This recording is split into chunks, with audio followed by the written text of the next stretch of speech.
اسمعي هي القصة يا الدومة.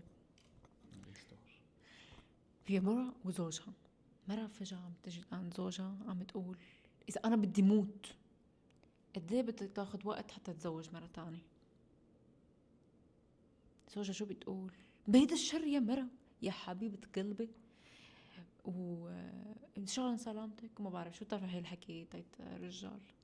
بس بعدين هيك ما عم تفكر بتقول بس ينشف الإبرك بدي أتزوج مرة تانية. بس ينشف إبرة المخلوق بدي أتزوج مرة تانية. أيوة. هي قالت أوكي. مدت كام سنة وهي ماتت.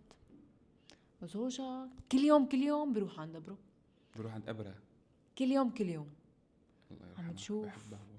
عم تشوف اليوم يومين ثلاثة الشهر السنة لك اسا إبرة هيك فيها تنين تنين شو؟ طين يعني طين طين. مبلل يعني زمان شيء. عم تقول شو هاد. مرة راح بالليل وشاف انه اخوه لمرة عم ترشف مي هيك على القبر. طلع ولك شو عم تعمل هون؟ ايه. عم يقول انه اختي ماتت الله يرحمها، بس قال لي انه انا ما بدي شيء ابدا بعد موتي، بس عندي طلب واحد، اني بدي اياك تروح عند قبر وترش مي كل يومين. كل يوم يعني هي لا خلته يتزوج علي، لا هي وعايشة ولا هي وميتة. لا اله الا الله. انتوا ليش عم تفكر هيك؟ بدك لك اياه يتزوج؟ لك قصة انت عم تحكي لي، انا ما لي علاقة. قصة هو هيك هيك ما ليش كنت. انتوا ليش انتوا الرجال كلهم هيك؟ مين؟